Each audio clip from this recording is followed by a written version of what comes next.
Hello, ladies and gentlemen. How are you? Big shout out to EKN Nation. My name is Rob Howden. David Cole over here. I'm actually going to put something on my laptop that I know where to point to. David Cole, Rob Howden here, folks, for another edition of Face2Face. We went a little late.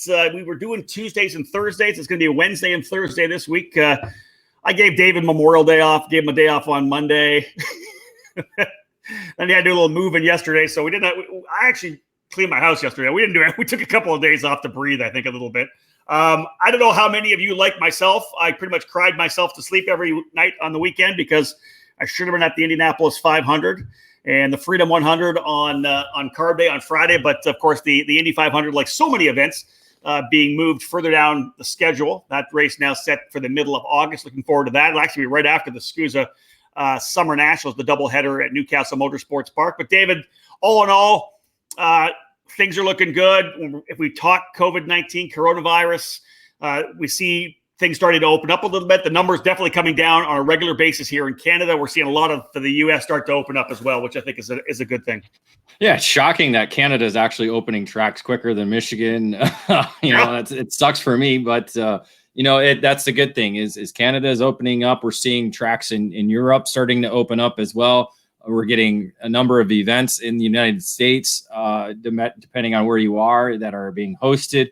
We're looking at June as being a much broader spectrum of events that are going to be held. Road races are going to be held, some larger regional events. But everybody has the ability. We saw NOLA Motorsports Park having a double header. So people from Texas flooding over to NOLA to go race there. So Northern California is starting to get a glimmer of hope. We're seeing some, possibly some tracks opening up there. And again, just different dynamics depending on where you are. We're going to be talking with Mark Coates, who's in Illinois. They're a little bit kind of similar to what Michigan is right now, to where Tim Koyen, who's up in Wisconsin, they're in a kind of different element, very similar to maybe Indiana or Ohio. So even though we're kind of in the same general area, everything's still kind of being, different aspects for different states and counties and even towns. Yeah, I was going to try to get Aaron Stanfield on as well from the Puget Sound Road Racing Association up in Washington, but they're actually racing at the Ridge this weekend. And I was going to have him on here today or tomorrow, but he actually is already back to work and wasn't able to join us. But yeah, the Ridge Road Racing out in Pacific Northwest is getting rolling as well. Just so everybody knows, at the top here, we are lined up tomorrow as well with a couple more series leaders. Kind of the thing I think right now, we could bring in some other guys, and we will bring in some other stories to talk about here on Face2Face. But right now, of course, getting a chance to talk with the series promoters would be a good idea. Michael Valiente from the Pacific Northwest is going to join us tomorrow to talk about what's going on up in that region, and Marco Oldoffer as well from F-Series, who will have him on here tomorrow. So we'll talk a little bit more about those programs. Of course, New York is a tough place, David. You talked about Michigan being kind of locked down. Illinois, New York, of course, one of the ones locked down as well. All right, let's go. Let's bring our guests in today, David. We got one face-to-face, one face to audio, because issues for Tim Koyen. Can't get the camera working, so he's going to keep working on that. Bring in Mark Coates first. Mark's been around the sport for a long time, promoter, of course, of the USPKS, the United States Pro Kart Series, and the Route 66 Sprint Series. Also ran his own team for many years, Mark Coates Racing. Of course, Tim Koyen, who one of the top announcers in the sport, owned Cartlift for a time, sold that, still owns Deep Seat. Has been involved on the actual administration of series side for many, many years as well. Guys, thank you for joining us. Mark, Tim, pleasure to have you. Good afternoon. It's a pleasure to be here. Glad I don't have to see myself. I was going to say, it's kind of a positive right now. It's definitely a plus for everybody else. Well, it's like the announcing part of it, where you can hear him, but you don't have to see him. That's it. I know. My wife maybe put a clean shirt on too. It's unfortunate. Well, we're gonna be able to feel that in your voice, Tim. Because you have to dress. The way you dress is the way you feel, is the way you present yourself. So we're gonna be able to know that. Good for you. Excellent. Did you have a shower at least? Oh yeah, twice. Twice. I appreciate that. So again, folks, one of the things we're doing here with these face-to-face videos is giving the people an opportunity, maybe that don't know about certain levels of the sport, certain programs of the sport, because, we all understand those have been around long enough that we get a lot of turnover every 3 to 4 to 5 years. So we're always having new people come in, especially if you think about a young kid running in the cadet categories. They weren't racing 5 years ago. So we're using these to kind of educate people, get to know, get the actual face of people. Not Tim, of course, but getting a chance to see what these guys look like. So we go into the history. So Mark, let's start with you, because I want to get first some history. We don't start with your history, your timeline in racing. We don't start and being a promoter. We don't start with USPKS. Of course, you've had a great run so far. It's only getting bigger. Record numbers last year. But you've been involved in the Route 66 Sprint Series with different names, but you've been involved in that program for over 15 years, right? It's over. My nephew just told me it's over 25 years. So what? Wow! I did lie and say 20 a couple of years ago, but it's really over 25 now. That's amazing. So talk about that. What was the first program that you were involved in? I think it was the I-55 series and with Mid-State Kart Club way back, and we just did 2 and 3 tracks. It's kind of like Keith's doing with his series now. We did Springfield, St. Louis, and TNT, and Norway when it was way back. And it just evolved from there. And it started out as a stepping stone between club and regional, or club and national. And it kind of got too nationally, so we backed it down a little bit back now, trying to get it more as a stepping stone for the regionals to the clubs. And we got a lot of good things planned for this year. So that's what I like about the program. USPKS is kind of the East Coast national program, right? You have, everybody goes and runs it. It's Miami based. You're talking, David, what were the numbers last year, David? What did you guys get up to? Like, we're talking well over 150. It was close. It was 170 or 180, I believe, was at Newcastle is what we had. That's solid. Like, yes. We always say, right? It's 100 is here. Is 100's a big race. 150 is massive. 200 is like you've hit the jackpot. So I would think you guys are going to get 200 sometime this year. I know you've had so much momentum, but so that's your national program, and then Route 66 is kind of the regional program that dials guys in to go run USPKS, and the Route 66 is the good jump for club racers who want to challenge themselves a bit more. Is that correct? Yes. So all right, so let's talk about how the program has evolved. Route 66 has evolved over the last number of years. You guys have moved around a bit in terms of engine packages as well. What's it looking like now? Well, with the departure of the Yamaha, the KA is taken over in that. We got the Swift and Mini Swift classes. You have the KA. We have Junior, a light and a heavy. Basically, it's a Masters, but it's a light and heavy.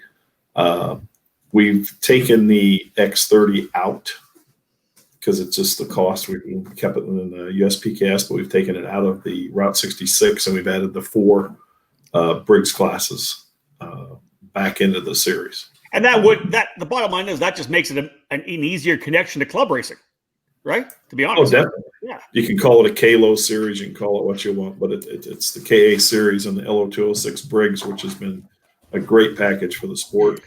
Let's talk about USPKS now. Then you're gonna celebrate your 8th season this year. You started back in 2013. That's amazing. This program has grown.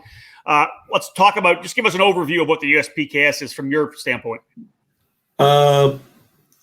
It started as an argument that we could do a better job than another series. I thought it's evolved from there, and honestly, we were looking to.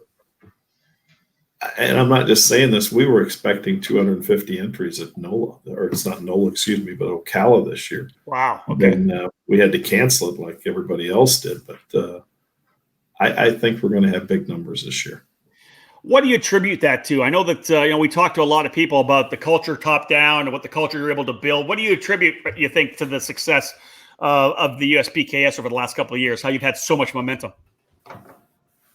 Once we got settled into the new IME packages and everything that's going on, we're trying to stay with the constant rule package. Our tech is second to none.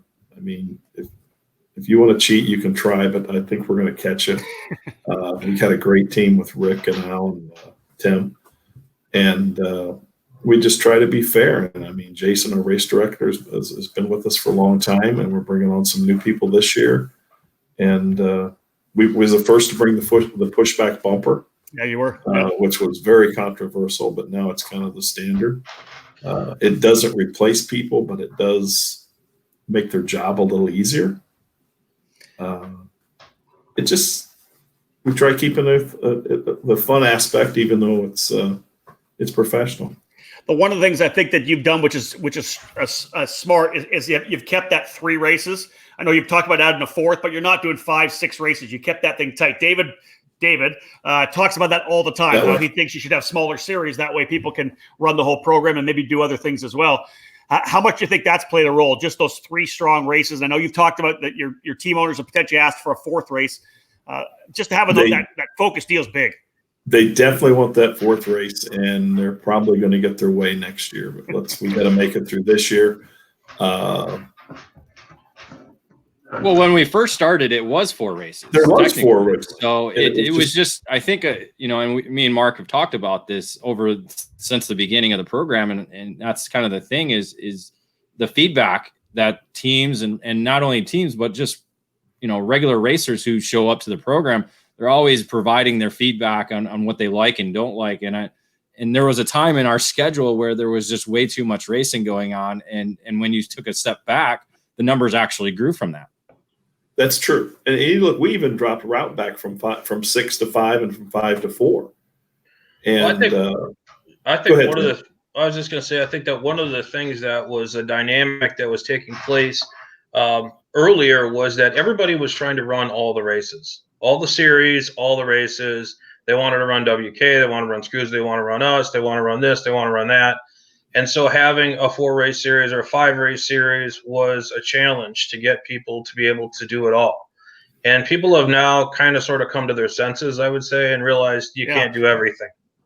So now they're picking what they feel is the best fit for them. And I think they feel like USPKS fits into their, wheelhouse very well. And they've made that one of their priorities and therefore are asking for an additional race to really maximize their enjoyment on that series. Yeah, and that's it, Tim. They obviously like the they like the product. When you really like the product, you want more of it, right? The 3 races is great, but man, we love what we're doing here. They obviously want to go to the next level. We do have a great comment here from Andy Saysman. Let's bring that one in, Dave. This is for you, Tim. Definitely a face for radio. So there you go. This is working out so well. Andy Saysman, of course, the promoter of the feeling is mutual, Andy. It's well played, sir. Perfect.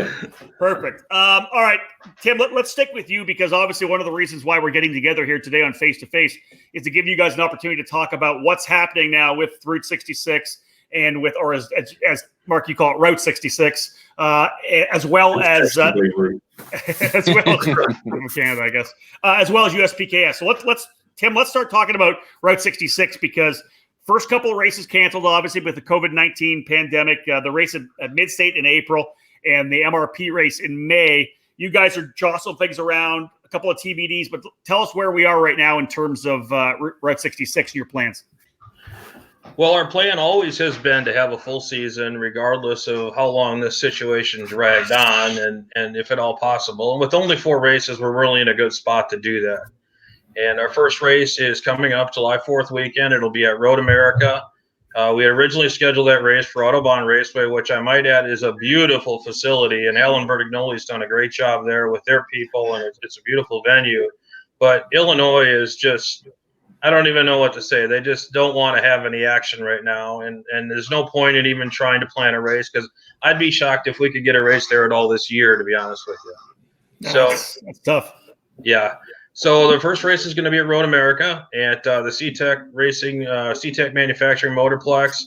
They resurfaced that track a couple years ago. We got to go there. It was great. They tore down their decrepit scoring tower. And hopefully they found a large hole and bulldozed it into it. It was a little rough. Nice. It was a little rough. I remember that. Yep. Well, the air conditioning didn't work the last time I was there, and it was about 100 degrees, and you were in it's like a terrarium. So, but they've got a new. I don't know. Their future plans call for something better, but they've got a new press trailer that they've moved down there. That's actually quite nice. So we're looking forward to getting back in there and having our new format here with more Briggs classes.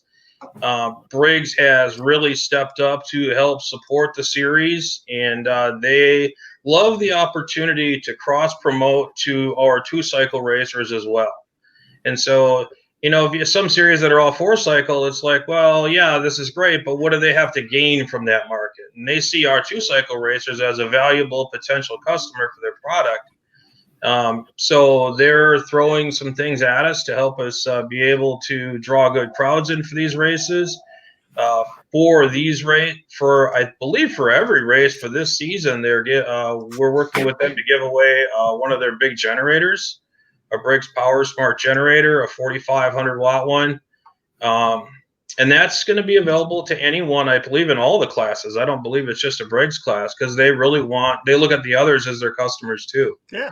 In addition, they're going to cover the entry for 3 Briggs drivers per day at every event. So if I understand that correctly, Mark. That's awesome. That's going to be in one class that they'll determine once at the event. Yep, they'll determine what the class is at the event, and then they'll cover 3 entries for each day. So that's $750 a weekend, I believe, value. So that's definitely, and that'll be a Briggs class, obviously, not a 2-cycle class. But they're working with us to help grow that vein, and we feel like that's one we probably would have been stronger in that area had we gotten on the 206 bandwagon sooner. But it took a few years we jumped on it way early and too early before everybody had really sorted out what the rules ought to be. Mm-hmm. And it didn't work so well for us. So we gave it a few years to mature the market, and now we're back on it again starting last year. And we have a lot of support. We have tons of 2-cycle racers who are also racing the 206 because it's a great package. So. That's the beauty of the 206. You can bring it with you, right? The setup's there. You bring it with you. You're working on the 2-cycle. You just jump in the 4-cycle to have more fun. That's I did that back in the day too. I think you'll see a lot of that. I wouldn't be surprised to see lots of guys do double duty. That's great. We're probably going to do something too if you win like the KA 100 Junior and the 206 Junior. They might get a bonus there. I'm working on something right now for that. There you go. Mark's working, going at it. Keep going through the schedule, Tim. So the first race again, folks. Tim Koyen. You can't see him, but one of the series administrators for Route 66 and USPKS. So July 3rd, 4th, and 5th up at Road America at the C-Tech Manufacturing Motorplex. Where do we go from there? Well, I believe that our next race is going to be at Badger. Yeah.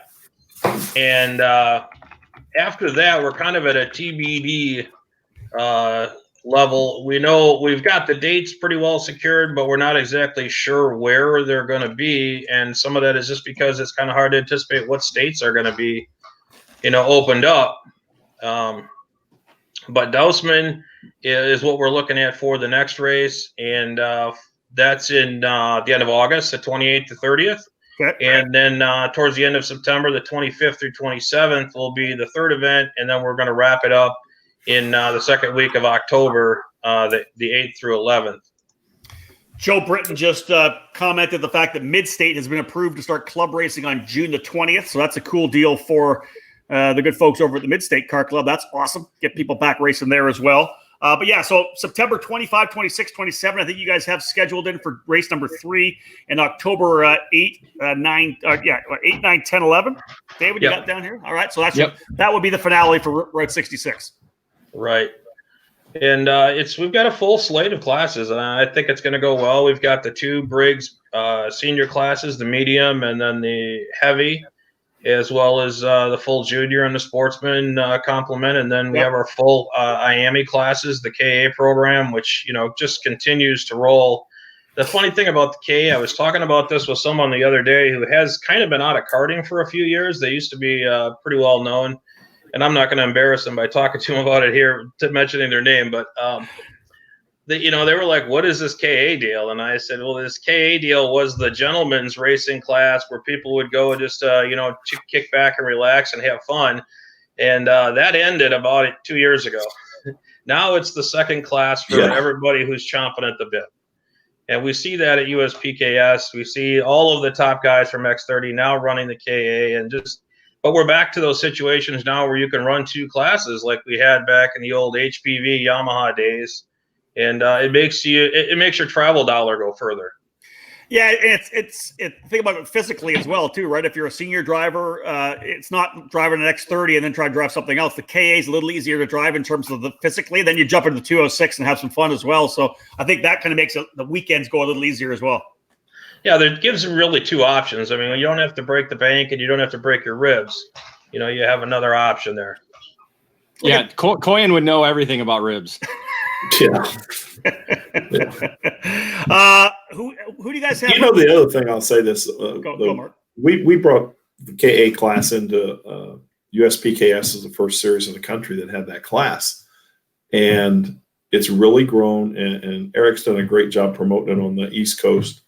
It hadn't taken off quite as good as in the California market, but I'm sure it will. The drivers and route actually did most of the top 5 in the Supernats the last couple of years that they added the class. So it's a good stepping stone for a lot of series. For a guy that has called all 23 of the Super Nationals, and of course had a Shifter Card Illustrated magazine focused on shifters, David, that's one of our favorite races to watch. Both those KA races. God, I love those races at the Supernats. They're so good. Well, and that's the one thing that the KA package does. It tightens up the field. You know, there's not a lot of spreading out, and it relies more, and it's very similar to what the Briggs is. And I think that's why the route program has that ability to have drivers doing both, is because it's very, for us, me and you, we race Briggs all the time, and it's really about the chassis and the driver. And the KA essentially does that, but at a quicker pace of speed. Yeah. So, and yeah, you like Tim was saying, the level of competitors now that are racing the KA category, it's phenomenal, because it's a lot of these X30 drivers that are coming to the KA package because they know they're going to be able to race, be competitive right away and have a competitive race with more than just 1 or 2 people, and not have to worry about that bonsai mentality that you kind of see in some of the X30 categories, not only, everywhere across the country. All right, let's jump into USPKS. Mark, do you or Tim want to take kind of the reins and let us know what's going on there? Obviously, the Ocala Grand Prix in March was canceled. The GoPro race in June was canceled. But so you guys are really, again, like everybody, kind of rescheduling off into the months that we have.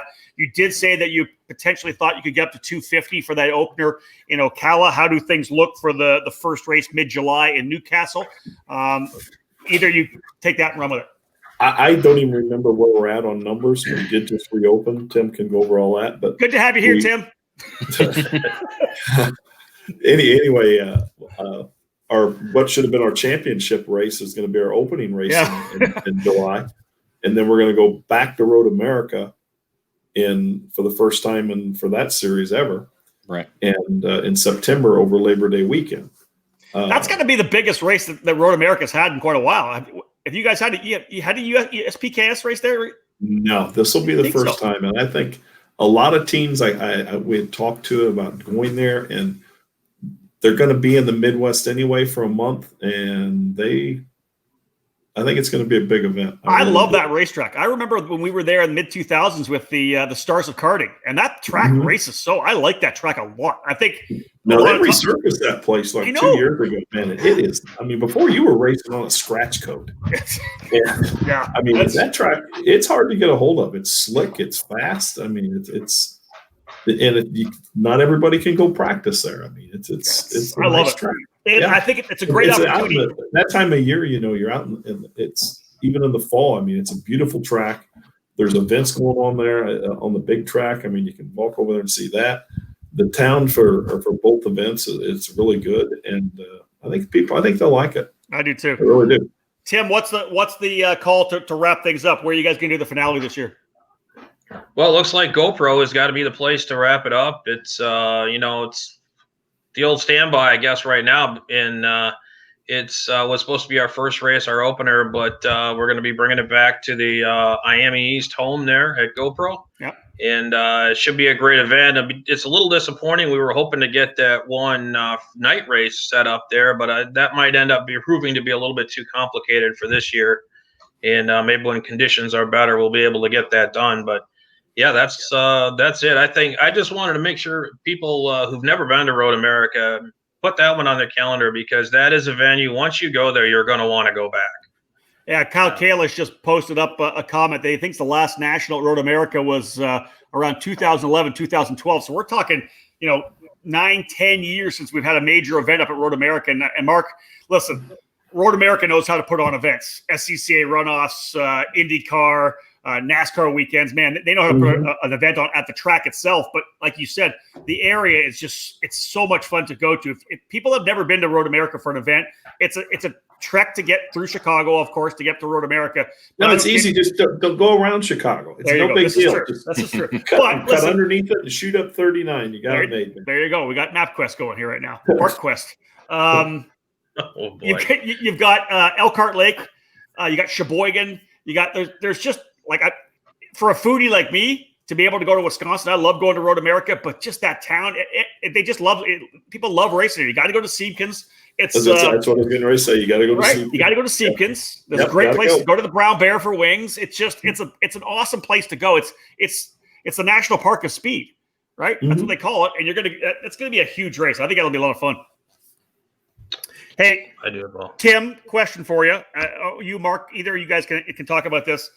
With the date now being October 15th to the 18th for the finale at GoPro, how's that going to affect the tickets for the Miami International Final, which I think, is it the same weekend, David? That's a good question. Is it the same weekend, David? We'll let Mark handle that one. Technically right now, yes. The Miami International Final is that same week. And again, I was to say, as Mark stated, the July event, which is now the opener, was supposed to be the finale, and we have plenty of time to get all that sorted. So, which is why we always did that. Yeah, which is why, exactly. And so that was my thought of since we were going to have you guys on, is because nothing's been said about it, and again, we don't know the status of the event yet, because it's in October. We don't know exactly what travel bans are going to be lifted and everything like that. I'm assuming everything will be a little bit better by then, so they'll still have the event. But I wasn't quite sure how, because the last 4 years you've done tickets for the event. Yes, we're going to do this year is Eric and I've been talking about it. We're probably just going to give $2,000 to $3,000 bonus checks for the championship. Yep. I'm not sure if I won that trip, I'd even want to go, to be honest.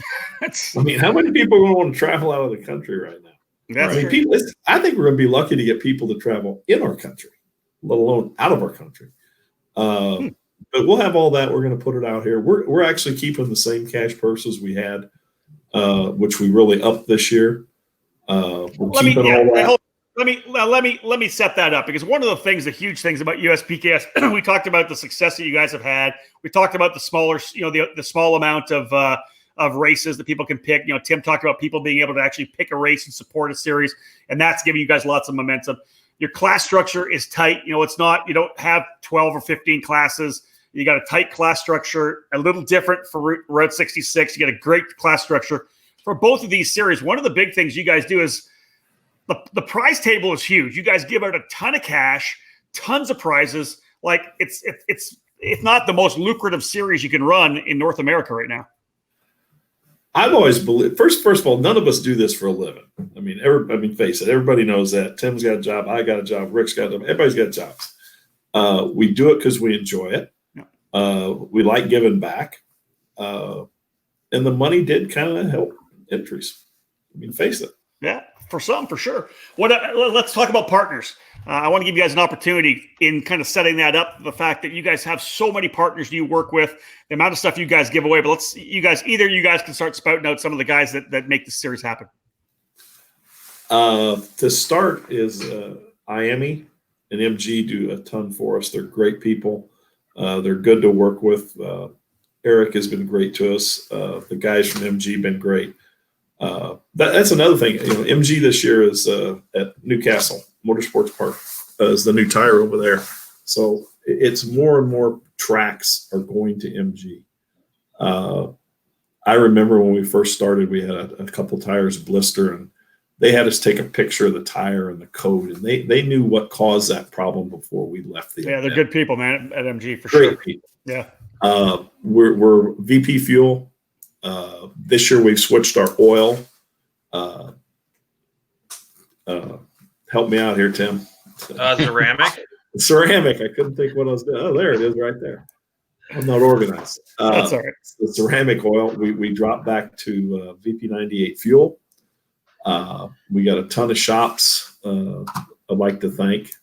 Oh, do you want me to go through that? I mean, you're talking about Ferris, Trinity, Rollison, Franklin. There's just so many of them that have all pitched in. Speed, Timmy Tech, Tim Schott and his gang.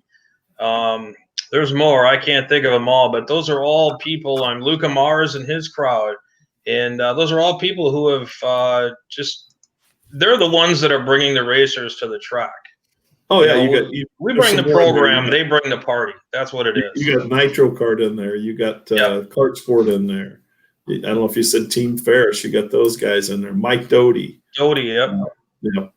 Just a ton of people in there. You said Franklin Motorsports, Comet Kart Sales. All the engine builders are, your biggies. You got Allison. You got Wolcher. You got Franklin in there. You got Comet. You just got all your big names are involved. AIM Sports with your gauges and your telemetry. Target Distributing, you got Briggs is very important to the other series. Yeah. BBS Engines is there. Kart Lift, even though Tim's out with Kart Lift, we still got to plug Kart Lift. D&J Intermobile Services, a freight company. It's just a lot of good people, and we had to turn people down this year. And I hate turning money down. It's just because it's a big boat to turn. Yeah. And I just want to thank all of our sponsors and our racers. Well, you know what? One of the things that David and I always talk about is the fact that for our sport to have big, strong series, it's that pillar, right, that we're able to hang everything off of. Because when you have a strong series, shops are able to sell that series to their racers.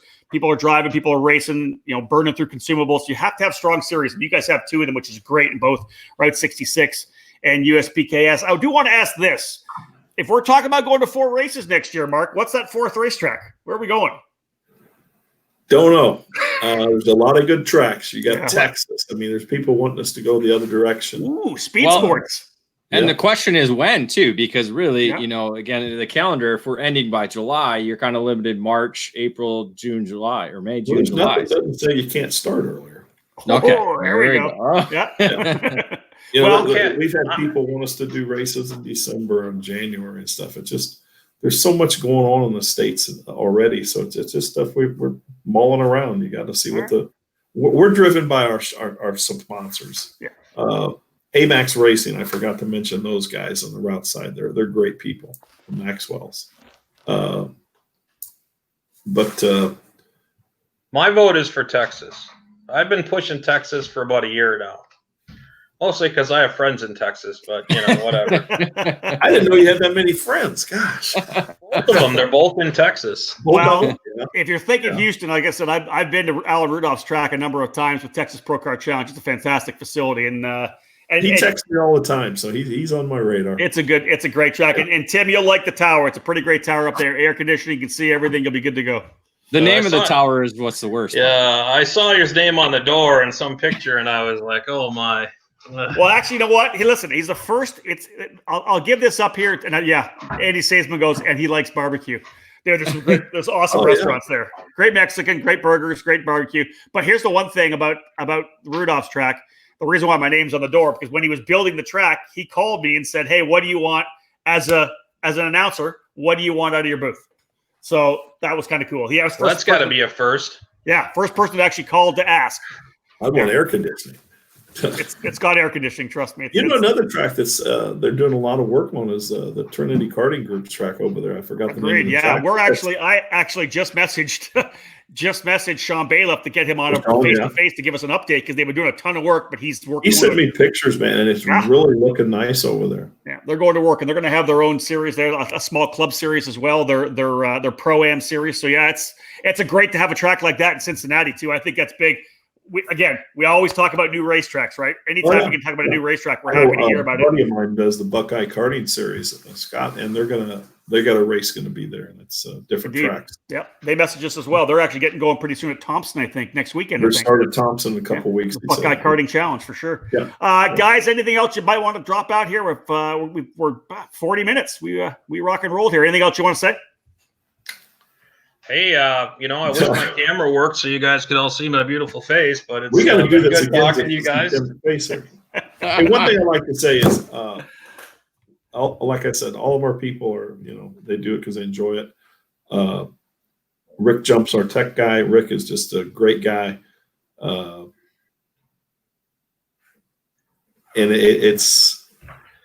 I just feel we got one of the best tech crews in the country right now going. With Al and Tim Anderson and Rick, and actually, God, get old, guys. You would not believe how many times other series ask to use our tech staff.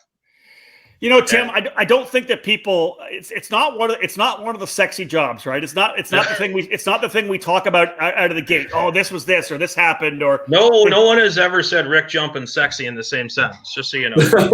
Well, there you go. I'll tell you, you're right. Emily Lemke, she does a lot for the series, and the guys don't give her no lip. Well, I'm just saying it's one of those things when you have great tech. Nobody really talks about it. It's just that thing, that when you go to the series, the tech's handled. Everybody has that feeling of I'm not getting cheated. It's that level playing field. We don't talk about it a lot, and I think we need. I'm glad Tim you brought up Rick Jump and the crew there because it's that kind of unsung kind of hero that you have that makes things happen, which I think is big. Well, that's like they're working with NHRA on different fuel testing and stuff with VP. We have a better fuel tester than they do. I mean, that thing costs like $5,500 7-8 years ago, and we take tech serious. We really do. When you're beat fair and square. That's it, and that's the thing, and that's the calling card of the series, right? That's part of it. There's other series that I go to, and it's like, man, I smell fuel or I smell this, and it's just like stuff like that we don't allow. Every time Dave goes to a race for doing EKN Trackside Live, he does criticize Rick Folks a lot, though. He says that the race direction is not that great. He's not with us anymore, so that's good. That's why he's gone. That's when he was there. That's funny. Well, talk about your staff right now. Talk about your race officiating staff.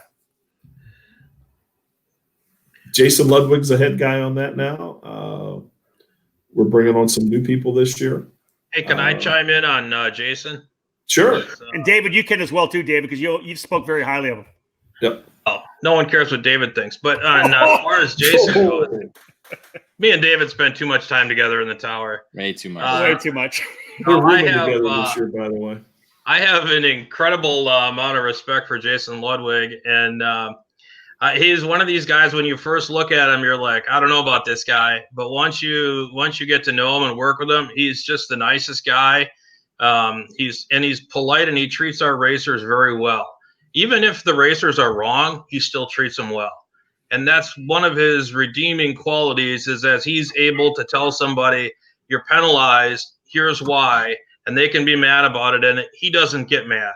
Yeah. He just lets them say their piece and says, are we done then? And, and it leaves everybody, they don't go home with that bitter taste in their mouth. Our officials they're not arrogant. They try to treat people like they would want to be treated if they were racers. And Jason is really the leader of the pack on that. I like that. Yep. And this year, Sam Ballard's coming on with us, Sam Ballard Jr. You got Xander Clemens coming on. Matt Dials will be working with us. Steve Everett, our grid guy. Ali and scoring. You got Denny Longs, the flagman, and USPKS. You got Porter Weisenthal and route. Chris and Tim. Al Weisenthal is with tech with Tim Anderson. And, it's just a great team. Gracie Humphreys, you saw at the pit gate. I hope I didn't forget anybody, but we want to make sure everybody has fun. And the staff's one of the big things we talk about the staff. The racers are here to have fun. Yeah, they're spending money and they want to have a good race, but they want it to be fair and they want it to be fun. Yep. And no one wants to go home with a broken cart and a bad attitude and because they got yelled at, Yeah, that's the worst. That adds insult to injury, right? When you get yelled at the end of it at all. Well, guys, I think we did what we needed to do here. We were trying to make sure that those people who maybe don't know about USPKS or about the Route 66 Sprint Series got a little taste of what's happening. Tough time for all of us. You guys, as you guys said, you guys would be half through the program pretty much already, USPKS, just looking at your finales. So you guys are flipping the script and starting there to kind of, get rolling again after we get racing. Thank you so much for joining us, Mark. Tim, thanks for coming in audio only. We appreciate having you here. Great to have you guys. All right. Hey, thanks for having us on. We appreciate it. We'll see you at the track. I cannot wait to get to the racetrack. David's feeling the same way. Guys, thank you so much. We'll drop them out of here. David, you've really had an opportunity over the last years. We've had a great partnership with Mark and Tim and the USPKS. You've been there with the EKN Trackside Live. Always reporting back. We do our debriefs, and I know that you speak very highly of Jason as well and the whole crew there. Yeah, the race officials there have been phenomenal from the day they began till even when Rick was there at the beginning. Yeah, I'll give him a little bit of credit there, but I wanted to slam him there. but yeah, I mean, they've had Tony jump there as a head flagman, and he provided. Again, it's former racers, and I think that's kind of what helps. Guys who have raced not only in the past for the last decade, but raced people who are racing in the series or been around them or have seen them. So it's about being familiar with guys and what they do and how they race. I think that kind of helps, but just knowing they know how everything is going to unfold and they see things happening as it happens.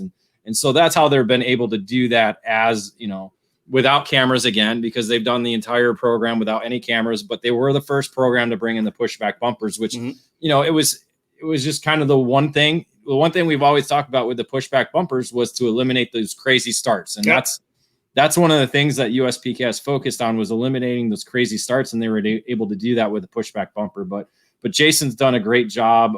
Had Cale Weiss along with him. I'm drawing a blank on the third name, but my roommate, and I can't even think of his name now, but they've done a phenomenal job because they've known their position. They know what they needed to be do. And that's one of the key aspects as being a race official. And we see that from the different programs we go to here and there throughout the year. But it's just knowing what your job has to be and completing that job. Well, folks, we talk a lot about the karting pyramid as well, the foundation being kart clubs, and of course, then Route 66 slotting in as kind of that regional program, and then on the East Coast, the national program, United States Pro Kart Series. Of course, a lot of money goes back, a lot of money for prize money. The prize tables are ridiculous at the end of the year for the award ceremonies. What they do, Mark and Tim, of course, love giving back to the sport. And as you talked about, all the people that are kind of coming in to be part of this program to make that family at the USPKS are people that have done racing before. So we appreciate them having you with us. Hopefully, we're able to kind of bring you up to speed. If you didn't know anything about the USPKS or Route 66, a couple of great programs that are continuing on. USPKS, we kind of updated you on both programs as well and what they're looking at doing. With the rescheduling. Of course, as we know, a couple of TBD dates still for Route 66 after starting at Road America on July 3rd, 4th, and 5th. They go to Wolf Paving Raceway at Doushman, Badger Kart Club on August the 28th to the 30th. Late September TBD for Route, and then October 8 to 11 as well, the Columbus Day weekend, I believe that is. Again, that's Micro Swift, Mini Swift, all the KA100 categories and 4 Briggs classes too. USPKS July the 16th to the 19th at Newcastle for the Hoosier State Grand Prix. Badger State on September 3rd, 4th, 5th, 6th at Road America. We talked about that great event. And then they'll cap things off down at GoPro with the Carolina Grand Prix on October 15th to the 18th. So that wraps things up for them. Again, David, everybody's restructured. People are going to try to not get on top of each other. There's going to be a little conflict here and there. We always say this, we want people to kind of understand that that's going to happen. Yeah, you just kind of, again, Tim kind of talked about that during the show. You kind of have to realize what you want to focus on and go with that. And I think really that's going to be the remainder of the 2020 season. And then we're going to be all able to regroup, hopefully, come December and January and be able to have, a proper race season. Yeah, exactly. Right. When things get back to kind of the way they were before this pandemic hit. But it was Mike Nesbitt that was the other official. So Mike's another former mechanic, racer, and again, being able to see what you're doing, and thankfully Mark was able to give me his name. But yeah, so again, the Route 66 program I think is really going to help allow, club people to go regional racing, and you got the ability to run multiple classes. And then, and again, USPKS is going to be huge. As you said, a lot of people haven't been to Road America. That I think the national that Kyle Kalish was talking about was the WK. Yeah. I think you announced one weekend there back in the day while we were racing on the big tracks for the road race. So it's been, almost a decade since we had a big major event there. So it'll be good to see. And again, the pavement, they're making upgrades to the facility. So it'll be great to go back to there. Graham Rahal's first big 125cc shifter win was at Road America back in the mid-2000s with the Stars of Karting. All right, folks, we're going to cap things off here for this face-to-face. Remember, #support karting, trying to support the sport. There are still shops that aren't rolling yet. They need your help. If you haven't picked up one of our EKN support karting t-shirts, they're available at eKartingNews.com/store. We got to pick a couple of winners to give some awards out. I'm going to start making a list of everybody who shared that on social. When you get your shirt, put it on social, Facebook, Instagram, or Twitter. Make sure you tag eKartingNews.com and use the #supportkarting, and we'll be able to do what we can. We're going to give some prizes out. But again, thank you so much, folks, for joining us here on EKN Face2Face. Remember, tomorrow, we've got Michael Valiente from the Pacific Northwest. He's going to talk about the ICP Cup, the program that's going on up there. We'll get an update out of that area. Then, of course, we'll talk to Marco Oldoffer as well. He'll be on with us. He'll give us an update on what's going on with the F Series in the Northeast. Thank you so much for joining us here, folks, on Face2Face. David Cole, Rob Howden, book it.